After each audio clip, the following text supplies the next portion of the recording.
के चक्कर में यार निरहुआ के चक्कर में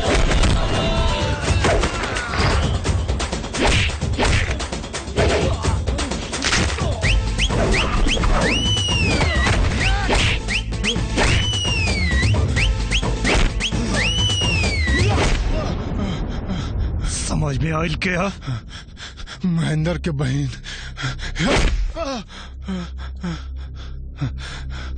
तोहर मेहरारू क्या? तोहर मेहरारू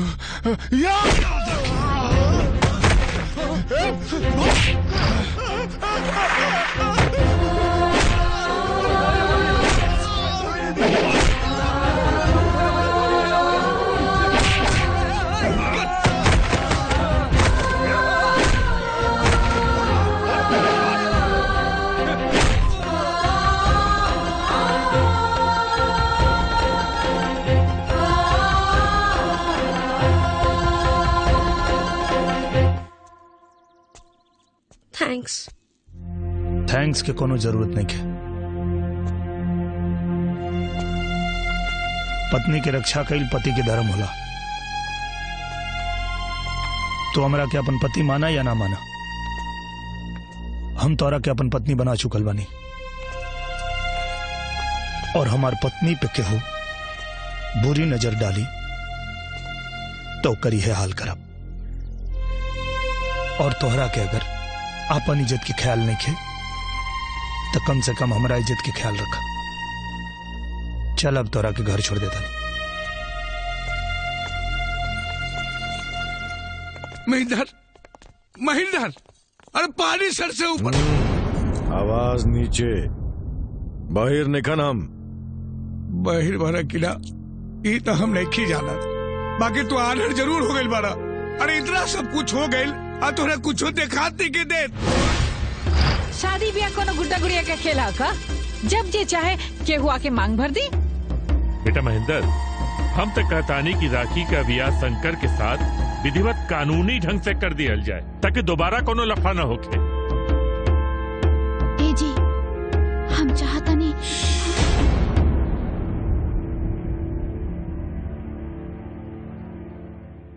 भैया,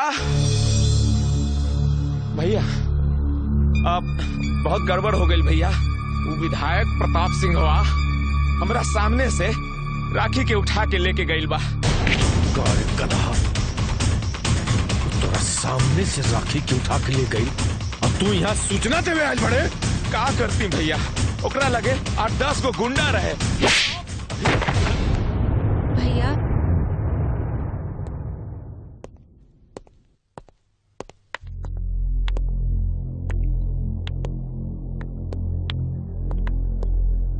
भैया, हमके कुछ हो गई बा। कहाँ कहाँ कहाँ कहाँ हो गई? तो के खरोच देवे वाला का टुकड़ा टुकड़ा कर दे, बता देता है। ना भैया, उस सब के कोनो जरूरत नहीं है। आज जब ऊ घड़ी में हमके केहू आपन के जरूरत रहे तो ऊ हमार साथ देलस, जेके हम पराया समझत रहनी, जेकर नाम के सिंदूर हम मिटावल चाहत रहनी। आज उहे हमार अस्तित्व मिटवला से बचा देलस। भैया, हमके प्यार हो गइल बा भैया।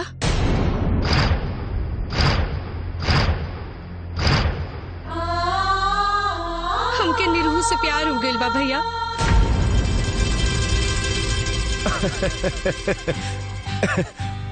कोनो बात नहीं पगली, तोर खुशी में हमार खुशी है। और वैसे भी बहन बेटी का हाथ वही के हाथ में दिहल जाला जौन हाथ बाप भाई से मजबूत हो गए। थैंक यू भैया, थैंक यू सो मच। लेकिन भैया, हम आपसे दूर न रह पाए। पगली, हमरो तो वही हाल है। बाकी तू चिंता मत कर, हम जाए ओकरा से बात करें। अगर वो तोरा सही में प्यार करत होगी तो हमार बात ना टाली।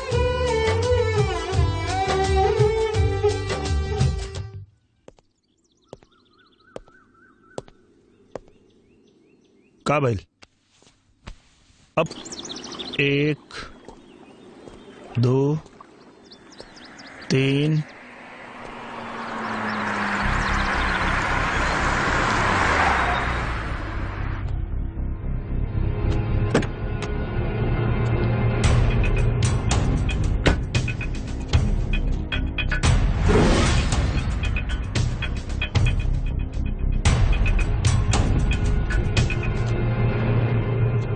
नमस्कार।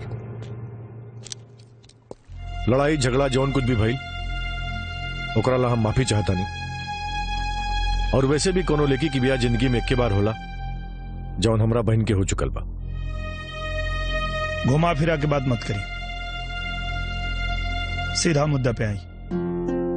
मुद्दा के बात ई बा कि तोहरा बनोई स्वीकार करे में हमरा कोनो दिक्कत नहीं की। हाँ, लेकिन बियाह के बाद तो कही जाना हमरा घर में घर जमाई बन के रहे की पड़ी। हमरा के नीचा दिखा के सार के ओहदा बहनोई से ऊपर कैल चाहता नहीं तो हमके ई शर्त मंजूर नहीं थे। शर्त मंजूर नहीं की तो मामला का रफा दफा समझे। रुक जाई महेंद्र बाबू, हमार बेटा घर जमाई बनी। माई, हमरा के आपन सवारी से भेजे के पड़ी या ससुराल से सवारी आई? सवारी हवेली से आ जाए। ठीक बा।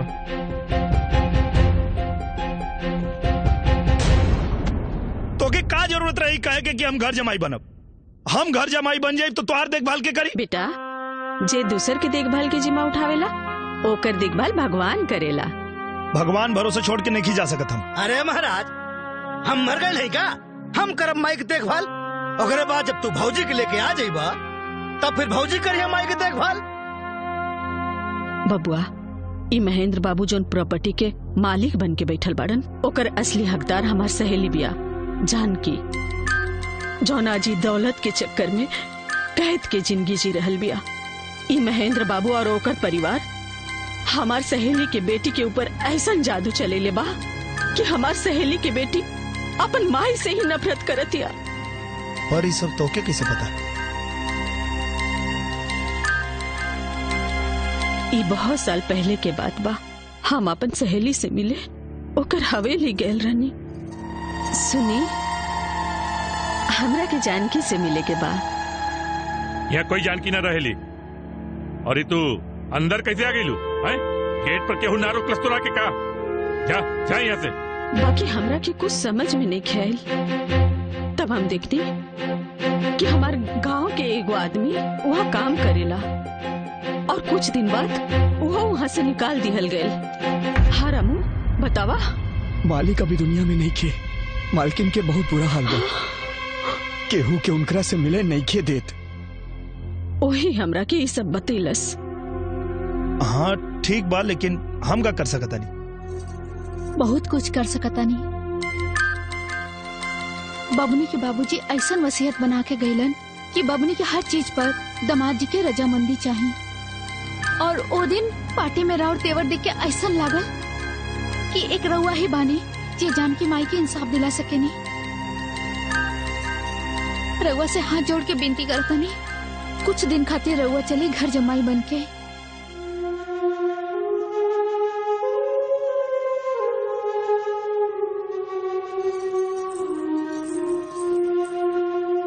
हाँ बबुआ।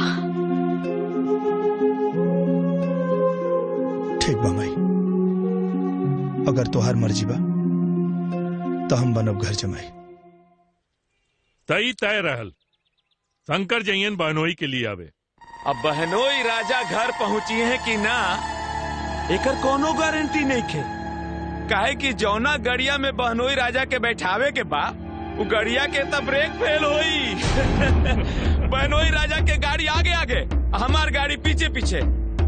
काहे कि जब एक्सीडेंट होई नू तो एगो फोटो खींच लेवे के बा। देख ले हमारा बेटा शंकरवा के दिमाग। अब तू बता बेटा, तू कुछ करबे कि ना? है कांटी वाला कुर्सी। ई कांटी वाला कुर्सी से हम अपना जीजा जी का स्वागत करब। और अगर ई सब से बच जाई नू तो हमरा जहर वाला मिठाई से कैसे बच्ची एकदम बच्ची। दुल्हन, हे दुल्हन, इन्हें हवा हवा ना।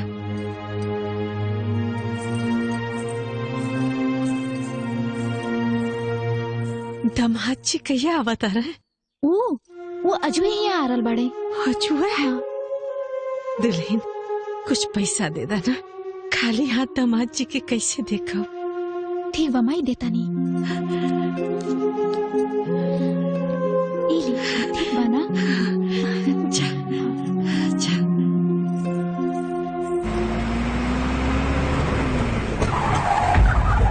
हाँ भाई साहब ब्रेक फेल हो गई साहब। गाड़ी न्यूट्रल में डाल। गड़िया के टेक ओवर करता ब्रेक फेल बाओ में। चल चल। ऑल द बेस्ट आखिरी सलाम। पीछे जो।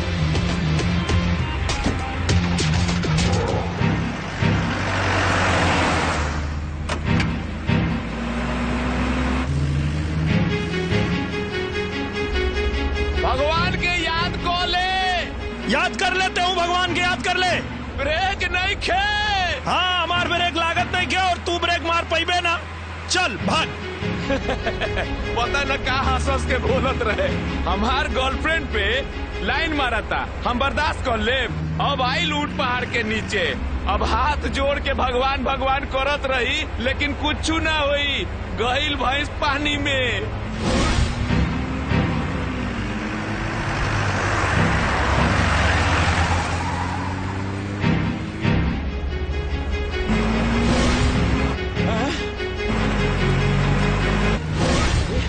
अरे भगाओ यार। अरे मरी कितना तेज भगा। अरे भगाओ यार, हमें ब्रेक नहीं क्यों पीछे पीछे आ रहल बा।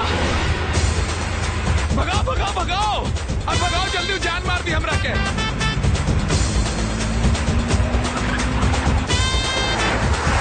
ए भाई रुक जो, हमें ब्रेक नहीं खे। अबे भाग मर जाइबे।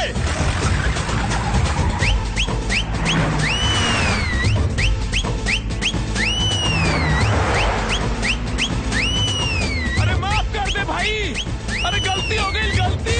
ब्रेक नहीं खेला का हम का करीबे। अरे तू बढ़ाओ यार, का सोचता रे। कहो तानी कि बढ़ाओ बढ़ाओ तो समझ में नहीं के क्या चक्कर में आने का नहीं, निरहुआ के चक्कर में आने का नहीं, निरहुआ के चक्कर में आने का नहीं।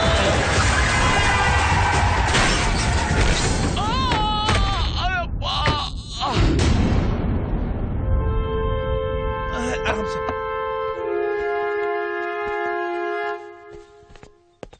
का भाई सब व्यवस्था ठीक बानू? हाँ हाँ हाँ अच्छा सुना, खाना पीना के इंतजाम देख लिया। ठीक बा। भैया ए शाबाश। काहे ला इतना प्यार करेनी हमरा से? काहे कि तू हमार बहन ना बेटी लगेली। हर बेटी बियाह के बाद मायका छोड़ के ससुराल जाली, लेकिन आप हमरा खातिर मायके में ही घर जमाई लेके आ गई नी। तोहरे बिना तब हमहू न जी पाई पगली। मालिक जौन गाड़ी भेजले रहनी दामाद जी के लावे खातिर, ओकर एक्सीडेंट हो गई। अरे ना ऐसे नहीं हो सकत। हम बानी नो, हम दिखता नहीं। एकदम सही कहता है। अपने के रहते हमके कुछ होइए नहीं के सकत। ये क्या है? वो बिल बाबू हमें उनकर थोड़ा नस वस खिंचा गइल बा। अब ठीक बानी ना? एकदम बढ़िया सब मजे में। बैठी। हम तो डरा गए रहनी। हम का कहत रहनी है कि हाथ मुंह धो लेती तो खाने रेडी बा, चल के खा लेती। अरे खाना खाए से पहले घर वाला लोग से परिचय तो कराई। हाँ भाई राउर। अरे भैया, अरे उठा उठा। आराम से। अरे बहुत दर्द हुआ था, न तो हम बता देते कि हम के बनी जा। अरे कोनो बात ना, आराम से बताइए। हम राउर ममिया ससुर बन। प्रणाम। हम रउआ के ससुरे लागो। और हम राउर सास बनी। और हम राउर सरहज। आई दामाद खातिर वीआईपी कुर्सी बैठी। आराम कुर्सी की जरूरत हमरा ना, इनका बा, इनका के बैठा। भैया अरे तू मत अरे बैठा। हम ये बैठ जाए। ना ना, हमरा आराम के जरूरत बा। चोट तो सर पे लागल बा, दर्द पछवाड़ा से काहे निकलता। ऐजा बैठ जाता नहीं। हाँ, बैठ। अच्छा हाँ घर के बड़ बुजुर्ग बानी, आप बैठिए। ना ना हमके डॉक्टर मना कैले बा। अच्छा शुरू करी ना। हाँ हाँ शुरू अरे रुकी रुकी रुकी, अरे घर का दामाद बानी, पहले मुंह मीठा करके तब बाद में खाना खायल जाई। अरे लियावा ना मिठाई। दे दे। जोर से चोट लागल बा, हम मीठा खाई। का फुसुर फुसुर करत आनी बाबूजी, हैली रहुए हूर ली। खाई ना ना हमरा ढेर आदमी के सामने लाज लागेला, हम अलग ले जाके खा ले थड़ी, रहुआ लोग खाए। अरे एक दो को मिठाई खाए के रहे, पूरा पलट में लेके गईलन। तैयारी तो आप लोग बहुत अच्छा कैले रहनी है, लेकिन वो कहा कि आज हम उपवास पे बानी, तो आज खाली हम फल खाई।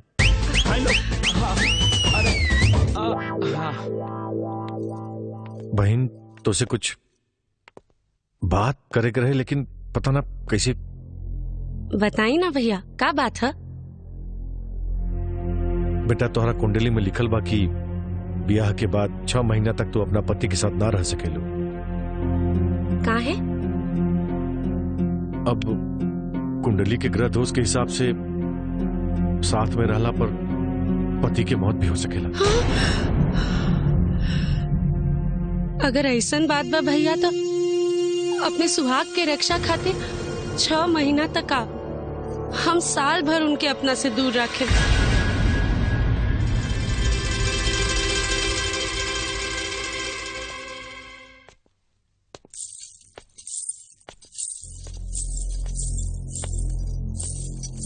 हमेशा दुल्हा दुल्ही के इंतजार करेले। ए जी नाराज हो गई नहीं? नहीं, बहुत खुश बनी हम। सवेरे पूरा गांव में लड्डू बांटब। हमार मेहरारू सुहाग रात में टेबल पे लेबल मिला के पंजा लड़ावतिया। हमरा खातिर कुछ महीना इंतजार ना कर सकता निका? का है? बस हमरा खातिर प्लीज। ऐसन बात बतावे की चाहिए ना। तोरा खातिर कुछ महीना का पूरा जीवन इंतजार कर सकता नहीं। अब खुश? चला।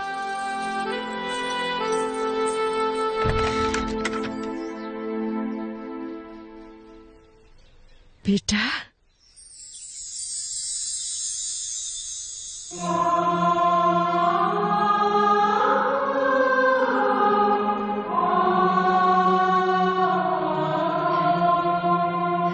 आपके हैं? अभागिन के नाम पता ना होखेला बेटा, है कि नेक समझ के रखला।